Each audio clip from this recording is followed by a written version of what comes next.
most of our lives are, and how you relate to the items within them, to the things within them, are totally optional. And you get to choose how you relate to them.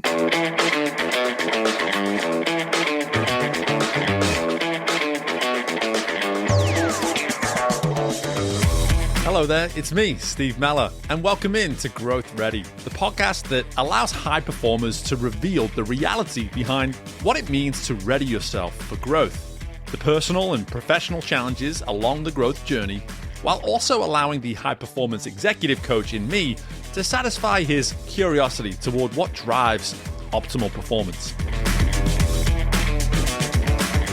On this episode, we're speaking with developmental psychologist Meg Trucano, who is very much in the business of guiding change, as she encourages us to question if where we are today is where we want to be 12 months from now, and how readying ourselves to make a change could be as simple as giving ourselves the permission to grow and therefore becoming the first person to change our mind.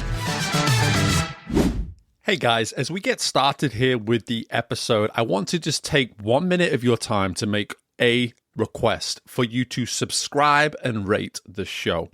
For our show to be easily discovered by other potential listeners, we need our current listeners, that's you, to take the time to not only subscribe, but to also rate the show. Whether you're listening to us on Apple Podcasts, on Spotify, whatever platform of choice, there are typically ways to be rating the show. So go ahead and click something like that 5th star and be sure to take that additional time to leave a comment or two about why it is you enjoy listening to the Growth Ready podcast.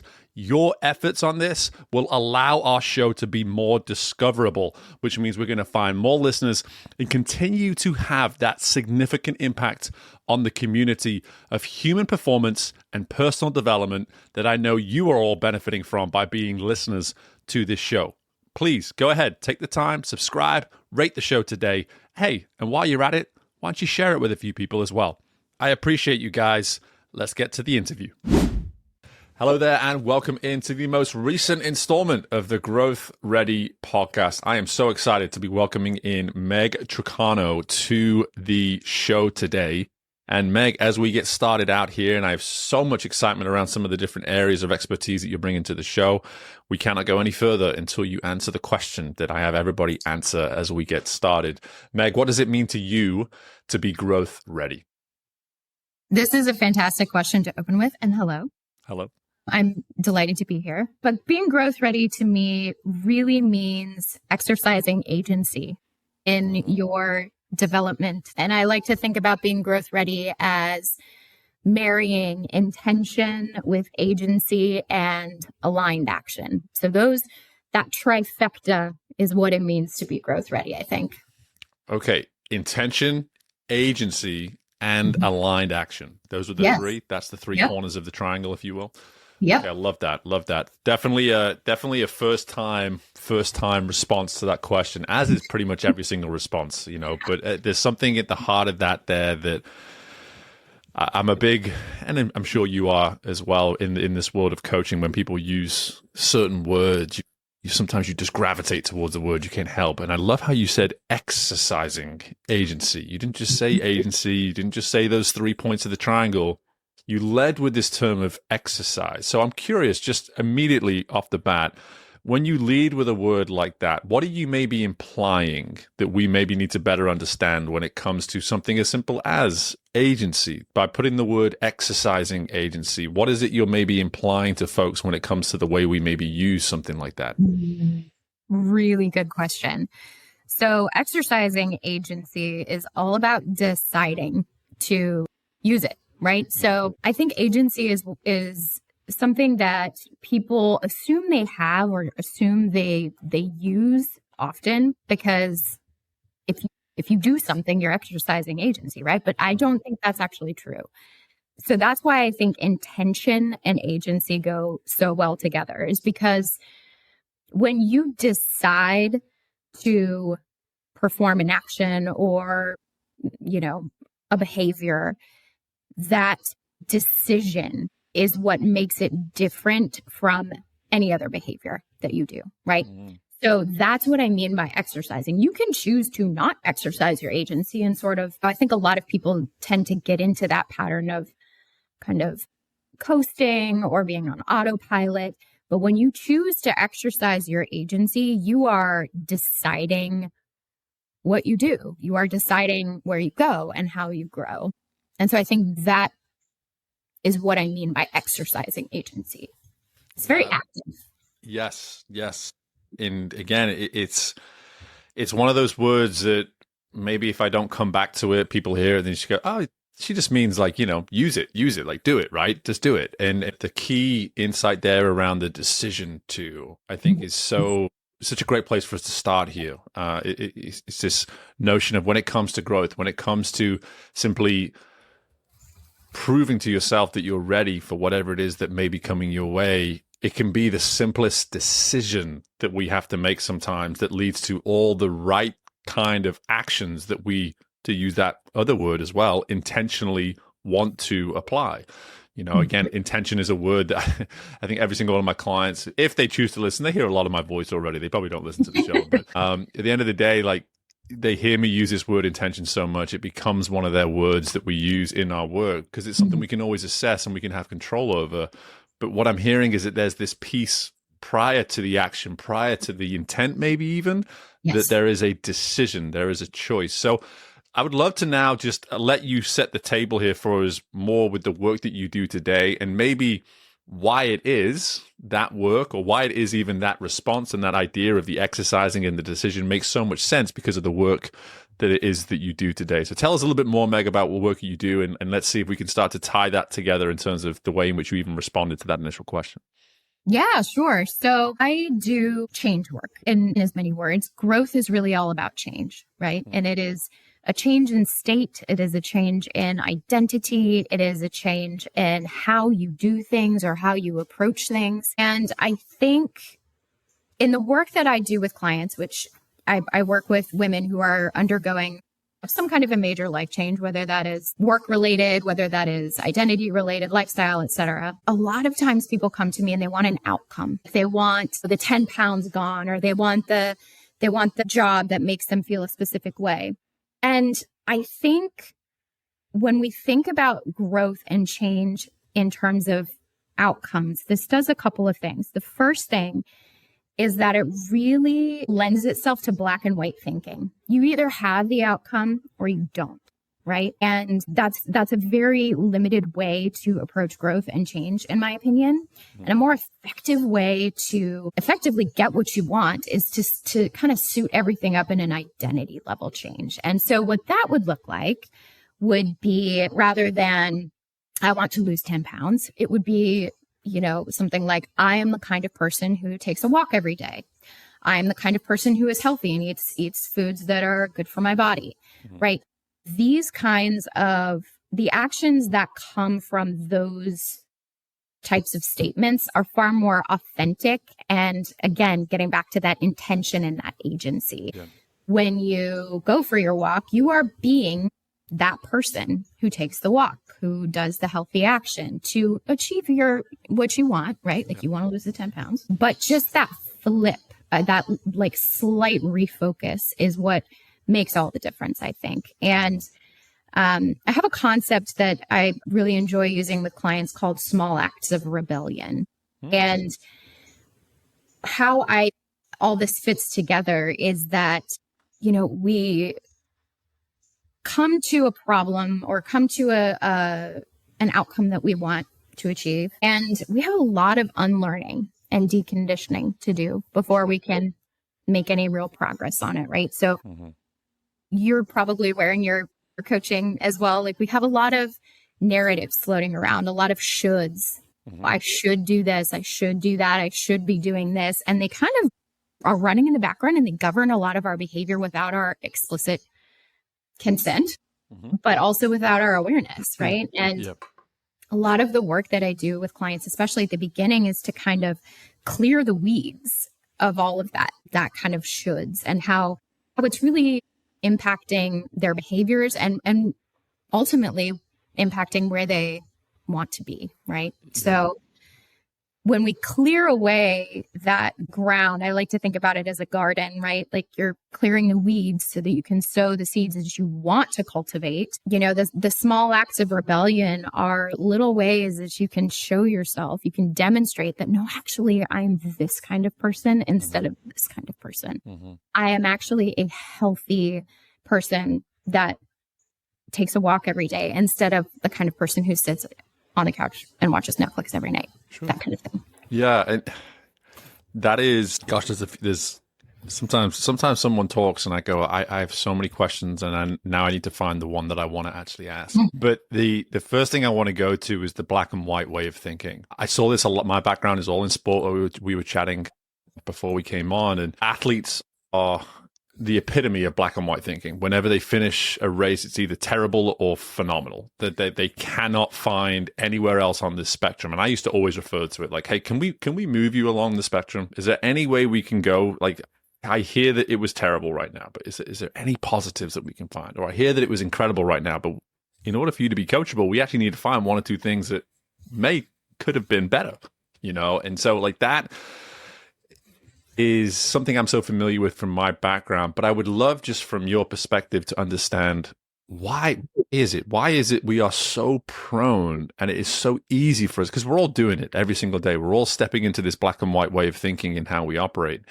Why is it so easy for us to do that? Why are we so prone to seeing the world, and maybe even more so seeing ourselves through this black and white perspective? Well, it's what's called a cognitive distortion. And basically, it's a way that our brains make it easier on ourselves to kind of exist in the world, right? Mm-hmm. It's a lot easier for our brains to just off the cuff say, okay, it's either good or bad, or I've got the thing or I don't have the thing. Nuance is a lot more kind of metabolically taxing, right? It's more cognitively taxing to look at something and be like, well, this didn't go as well as I wanted it to, but this was awesome. Or having that nuance, right? So my short answer is that's kind of how we're wired. And it does take some intentional action to sort of override that tendency, right? That bias. And it can be done, but the first step is awareness. You have to be aware that, like, I'm looking at things in a very black and white, and really very few things are black and white if you think about it. Yeah, no, 100%. And I'm glad that you're able to give us that awareness immediately, that this is actually just how we are innately wired. And that, in a way, for me, I'm always looking for, how can we find just when you provide a principle like this, and we can maybe expose, like, hey, we all kind of do this, we're all guilty of this, so to speak. I always like, how can we create grace in this moment too? Like, how can we just sort of acknowledge, like, hey, you know what? This is how you're wired. So high performers listening, and that is pretty much the majority of our audience, like high performers, highly ambitious people, and they're hearing you, Meg, sort of explain this initial insight, or these initial insights that you've provided here. They're probably thinking, I can hear myself. You're describing me right now. Like, am I the problem? Am I the problem, sort of thing? And then just like, well, no. Before we go there, because that's what we do. We all go there. Let's slow down and just acknowledge, as you have done for us, this is innately how we're wired. But then we get the decision. Then we get to have that choice once we create that self-awareness. How, in your work, how long does this is kind of like a how long is a piece of string kind of question, I know, but just in terms of self-awareness as a whole, maybe I'll change the question a little bit. Like, what is it about self-awareness where you feel people struggle the most? Ooh, that's a good question. Self-awareness. I will say that a lot of clients that I work with are very self-aware in general. However, they are self-aware in a very particular way. Like, they're very aware of what they've done wrong, and, like, quote unquote wrong. I'm using air quotes here. Sure. Or like how they could have improved, or how they missed the mark, or whatever. But the self-awareness in like a more global capacity, and bringing in self-compassion and stuff, I think that's where a lot of people, especially women, especially high achieving women, which is the group that I work with most, that's tough. That's a tough thing to kind of come around. So it is something that we work on. I would say the self-awareness, traditionally focuses on like what isn't working rather than focusing on the totality of the picture. So that's kind of what we have to work on. Yes, the what isn't working. Why do we go there? Why do we go there? Like, again, because it's why I framed it as self-awareness. You talked about the whole concept and the whole notion of awareness in general, but I wanted to move towards the self a little bit more, just because as we speak to our listeners. But why? Like, again, why is it so easy for us to go to that? Like, what is it I'm doing wrong? You know, like, as opposed to, and maybe I'm reading too much into this, but the way you sort of talked about that more overarching, overall perspective, for me, I hear you almost describing, can we shift into what is possible as opposed to what is wrong? Am I hearing that right? Yeah. Yeah. And one of my, you probably have them too, but like the phrases that you use a lot in your coaching sessions. And one of the ones that I use a lot is like, how are you making yourself wrong for this? Like you're doing something, and like, how are you interpreting this situation and making yourself wrong when actually, you know, you could look at it 50 different other ways. And again, I think, you know, there is some element of cognitive bias in there too, but I think this one, in my opinion, is a little more related to our culture and like the obsession with productivity, the obsession with perfection, the obsession with outcomes, the obsession with, you know, your worth is equated to how much you produce, to the kind of money you make, to the, you know, whatever. I think given that training ground, if you will, it's no surprise that we have a problem looking at things and really kind of taking a step back and evaluating them for what they are, and pulling out the pieces that we've done well. We're not ever taught to do that. And we are always taught, like we are consistently taught, like, here's how you can improve. I have a very love-hate relationship with the self-improvement space because it is focused so much on like lack and how you can be a different way, when the reality is you are awesome. You are perfectly whole and complete right now. You just want a different experience for yourself. And that is a very nuanced but important distinction, I think. I'm so thankful that you just said it as outright as you did when it comes to the you know, the sort of the issues that you have with this sort of self-improvement space and the way in which it is being framed. Because you're right. I always joke with people too, because I've been a bald man since I was about 33, 34.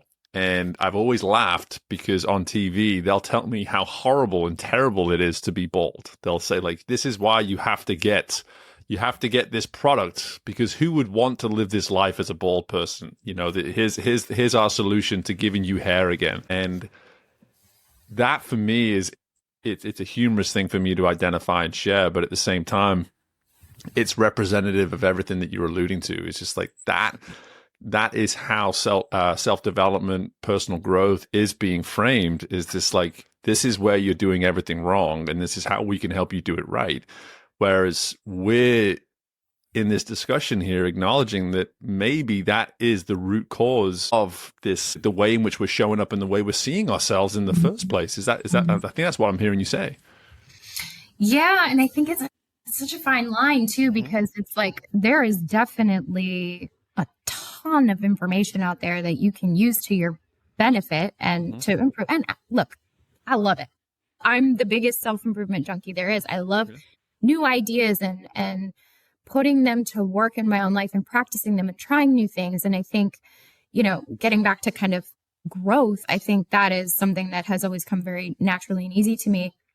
But at the same time, this can be too much of a good thing, right? The dose makes the medicine. And so really being intentional about what you consume and what you believe about yourself, again, being intentional about, you know, I choose to believe that I look awesome being bald, you know, that completely renders the rest of that advice and products and all of that completely useless because you're cool with being bald. So I think, and I just to make a tiny plug for coaching, I do think this is where a coaching environment can be really helpful, is sussing out like, actually, maybe you you really don't need as much work as you think you need. Like, you're not that far off. Maybe we can tweak a couple little things and get you the outcome that you're after, getting the experience that you're after. Yeah, and you alluded to this earlier, this idea of how we maybe don't have complicit consent a lot of the time in terms of the way we look at these things and the way we see ourselves. And that's only going to get harder and harder as this crazy world that we live in continues to evolve, and we don't even notice the majority of the time the influences that are coming in and affecting the way we see ourselves. But for me now, going back to that initial insight around the exercising of the agency, the decision to make it, what is it you're typically seeing in your line of work where people decide, hey, it's time for me to own my situation, it's time for me to start making some decisions for me, as opposed to allowing whatever it is about these circumstances to keep making the decisions for me instead? One of my favorite examples of this, just because it's so clear cut from the outside, but she was trapped in this for a long time. I worked with a woman who would get up at like 5:30 in the morning and spend like at least an hour getting ready, getting dressed, getting hair and makeup and all that kind of stuff before she would drop her kids off at school. And then it was like another hour or something before she started her job. And she was like, I'm so exhausted in the mornings, but like I have to get ready. And we explored it. I was like, well, how come, like, what are you doing in that time? And is that something you want to be doing? She's like, no, but I have to because, and she grew up in the Deep South, and she grew up with a mother who was very focused on external appearance in specific social circuit. And she said, I have to have a full face of makeup to go out into public to drop off my kids. And I was like, interesting. Let's look at that. Is that something that you want? Like, is that something that you want to carry forward in your life? And that's the choice. You can have it, running in the background. And if you don't bring it up to the surface and take a look at it and decide, oh, okay, this is something that I actually really don't care about. I do not care about the other women at daycare seeing me like to the nines, right? Or maybe you do, and that's okay too, but decide. That's the difference. Yeah. Is this something I want to carry forward? I love that question. I love that question. I think for me, when I think about the reasons why people listen to the show, there's on some level, every episode provides an opportunity to really ask yourself that question. Even the conversation we're having right now, is everything that you're putting out here, is this something I want to carry forward? Are these insights something that can really empower and equip me? The answer is yes, by the way. But anyway, the fact is there's an opportunity for us always to be asking that kind of a question. And I'm curious, like, whether it be that story or any of the people that you've worked with over the years, or even for yourself, what is it that you start to see from a behavioral standpoint when we start to maybe ask a question like that more consistently? Everything changes. It is. I'm continually surprised and amazed how quickly things start to change for people. So when you start to behave in a way, even if it's a small way, that's consistent with this identity that you're trying to build. And again, we take a look at least in my coaching, we take a look at the shoulds that are kind of operating in the background. We take a look at them very, very closely. And we say, okay, is there an element of this should that you want to bring forward into your life? Or do you want to just totally leave it behind? Or do you want to bring part of it? Right. And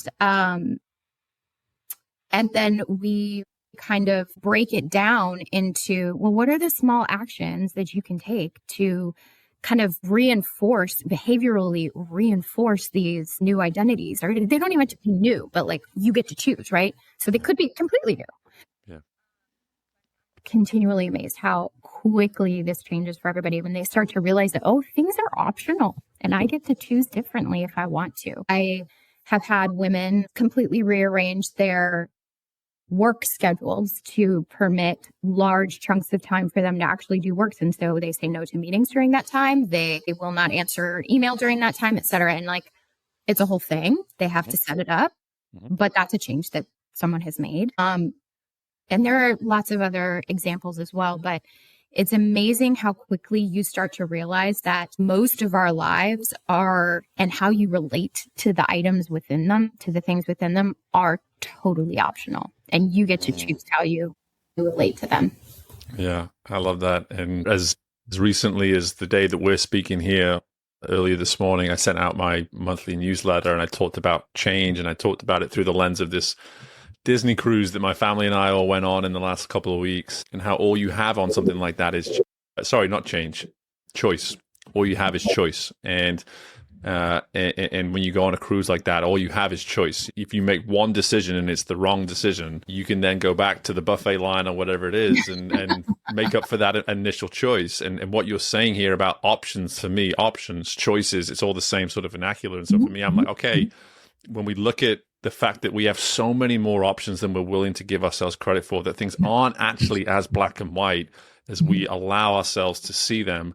Again, something I alluded to earlier, we give ourselves grace, but at the same time, I'm hearing that when you ask a question like, is that something you want to carry forwards? The beauty of that is the ownership component too. We are owning the next step, and we're going into that step with this sense of, hey, you know what? Whatever happens, I'm making a decision to step forwards in this moment. And in that decision, I am practicing a higher level of ownership, right? Mm-hmm. Beautifully said. And another thing that comes up often in my clients when they're new to this process of like choosing things, and is that they spend a lot of time trying to find the perfect choice, finding the perfect dessert or perfect whatever on your cruise line, right? And the truth of the matter is you can choose something and then walk it back. Yeah. Right? You can choose differently. You can choose something and be like, yeah, that was maybe not the best choice. And then change your mind. And this permission to change your mind for any reason at any time is so transformative for a lot of people that it takes the pressure off of having to get it right. And I'm using that in air quotes. Like, there is no right choice. There is just the thing that you choose. And there will be consequences, positive, negative. Either, like, there are 500 different choices that you can make, and none of them is right. It's just a choice. Yeah. No, I have a few colleagues in this world who speak this same language when it comes to, and I think this is where we, going back to our points before of just maybe where there's some work to do in this self-development space, is that people are pitching the solutions they have as the right one. And this is the right way to do it. And the true essence of coaching and the true essence of personal growth, I believe, is, can we just step into the notion that there maybe is no right way? With that, there's also no necessarily, there are some wrong ways, but at the same time, it's just like, it's about understanding and just saying like, hey, you know what? If it's not right for me, there's going to be so many more choices out there for me to find what is in fact right for me, Yes. And so, and my mind was already going ahead to change when I was accidentally saying change instead of choice earlier, because something you said, which was just a wonderful insight, is this idea that growth is about change work. Like, it's doing that work toward change. That really is what growth is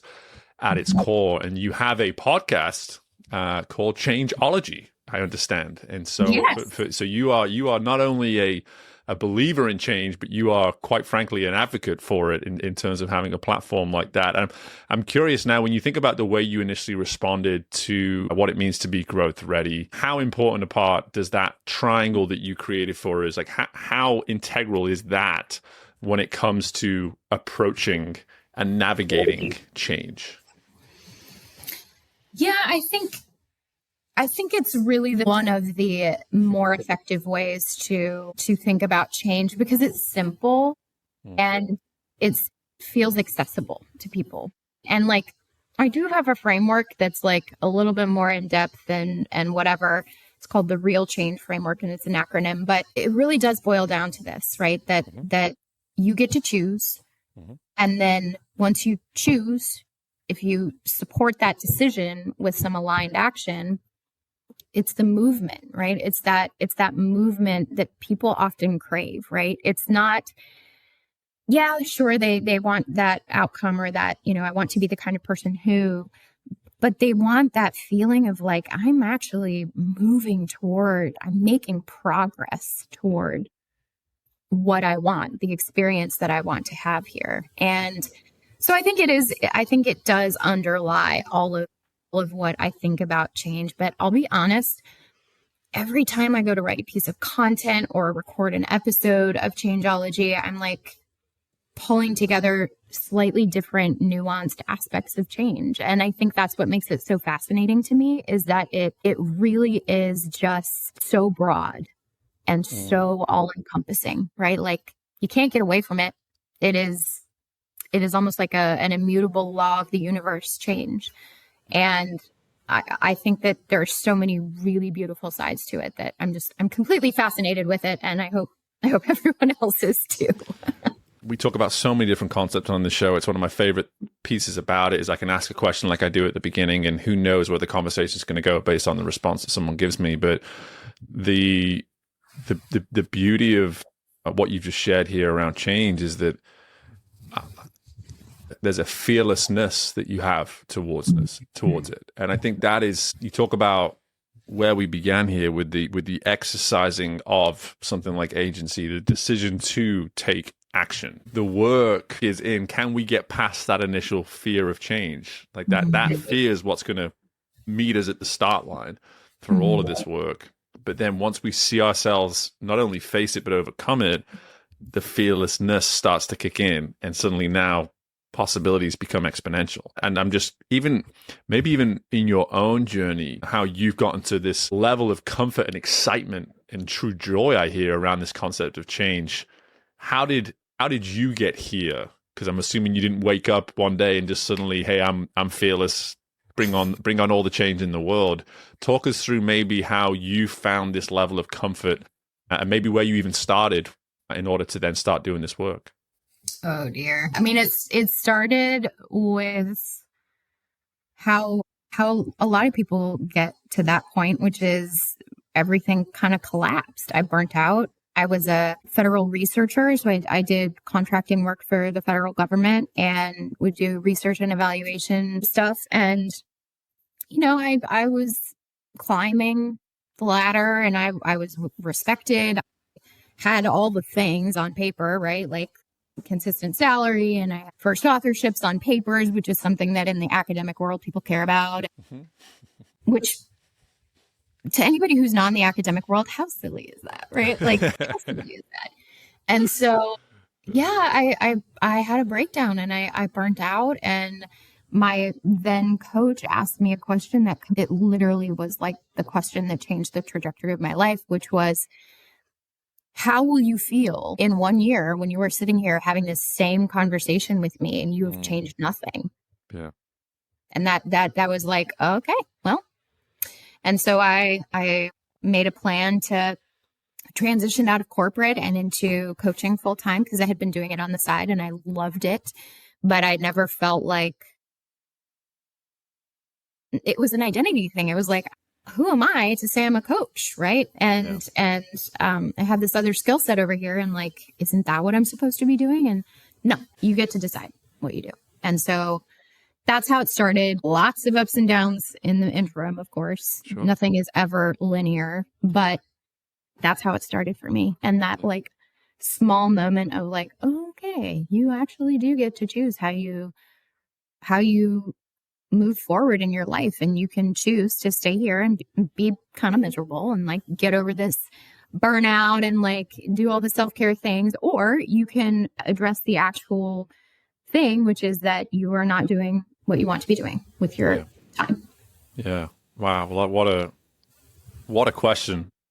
You know, this notion to put yourself, to be in that emotion in that moment, to know that you are burnt out, to know that there's all these areas of your current situation that you wish were different. And then to someone say, well, what if you're still in this exact same situation a year from now? How does that make you feel in this moment?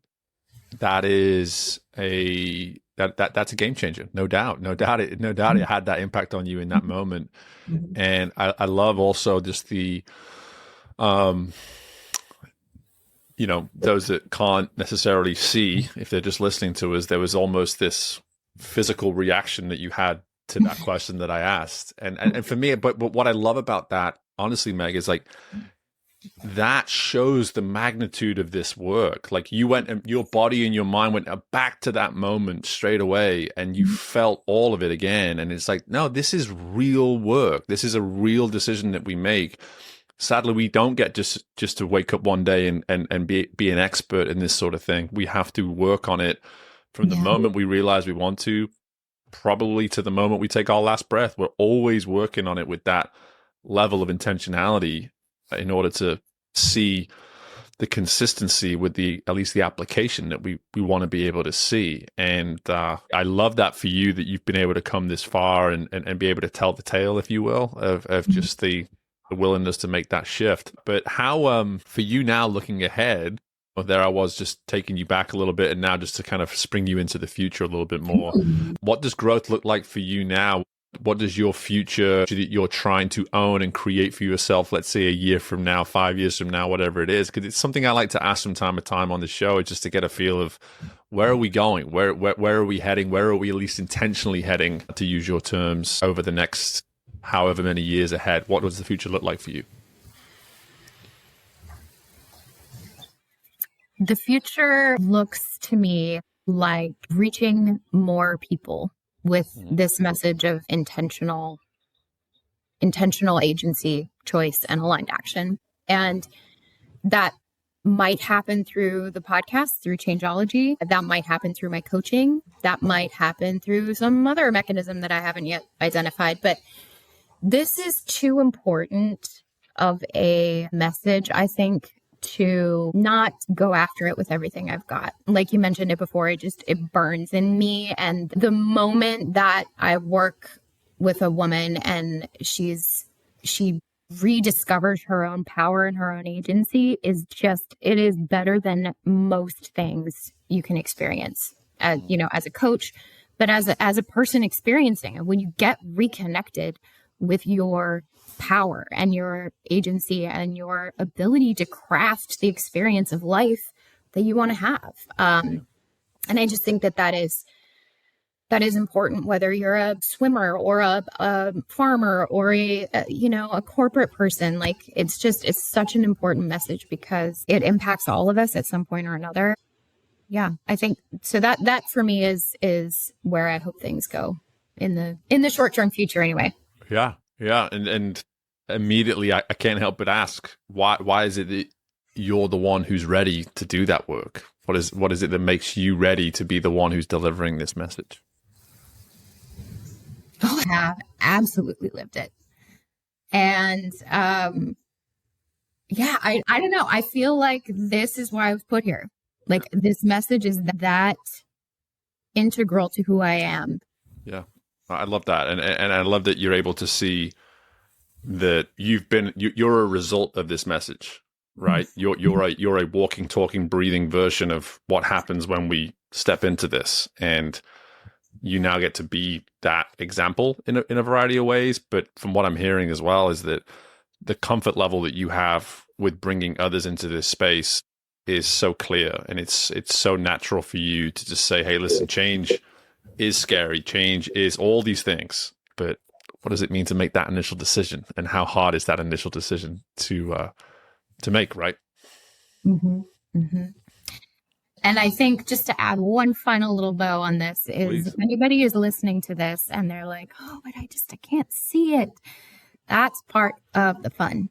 Is the unfolding that happens, right? You're in a valley and there's a mountain in front of you. Yeah, you have to climb the mountain, but at the same time, there is like amazing stuff beyond the mountain that you probably have no idea even exists, right?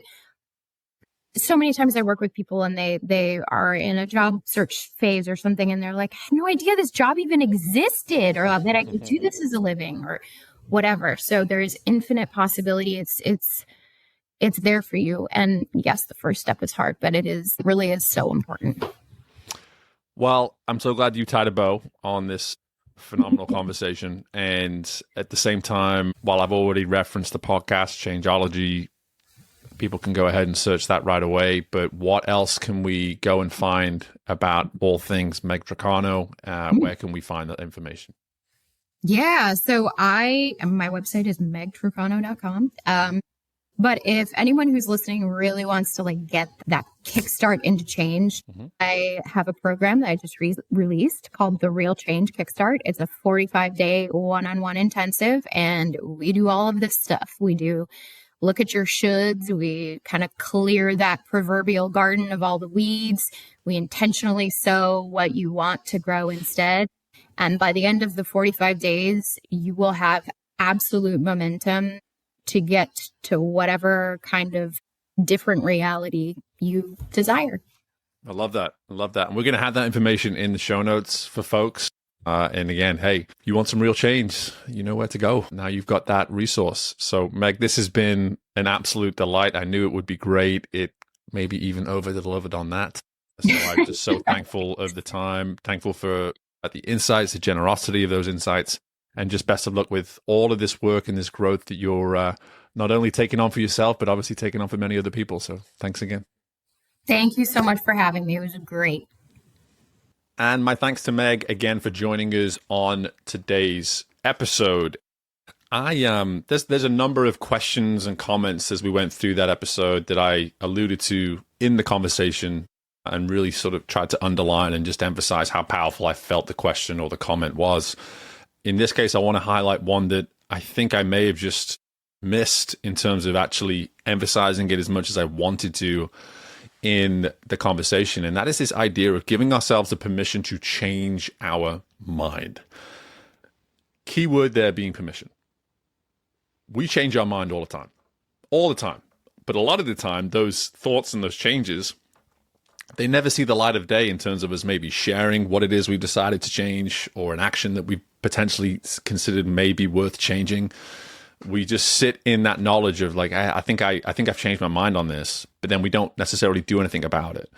And it's that permission that grants us the ability to then go and take the necessary action.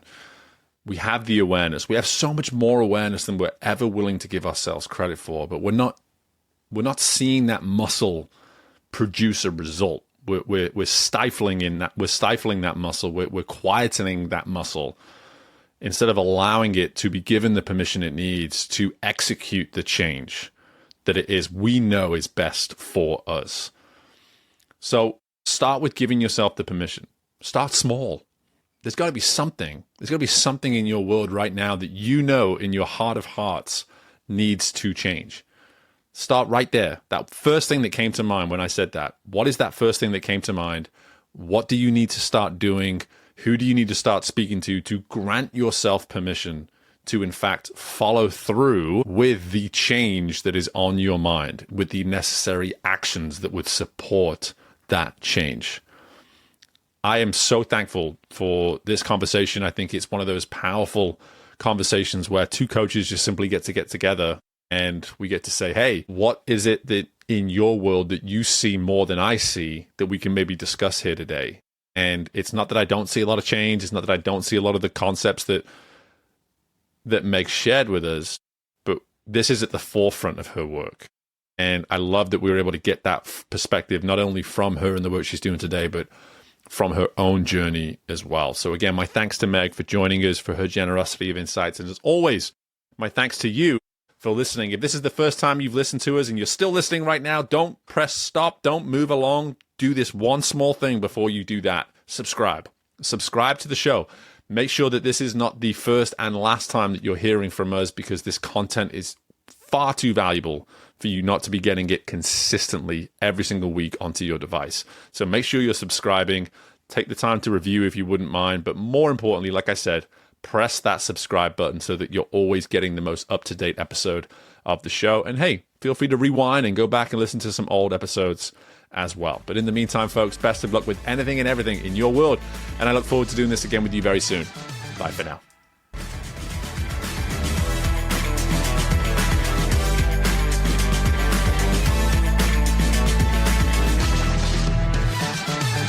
Thank you for tuning in to Growth Ready. If you liked what you heard and are feeling ready to grow, be sure to leave a 5-star rating, subscribe to the show, and share the episode with someone you know is ready to fuel their growth journey today. We love our community, so don't hesitate to reach out to us at podcast@growthready.com. And until next time, we are Growth Ready, and you will be too.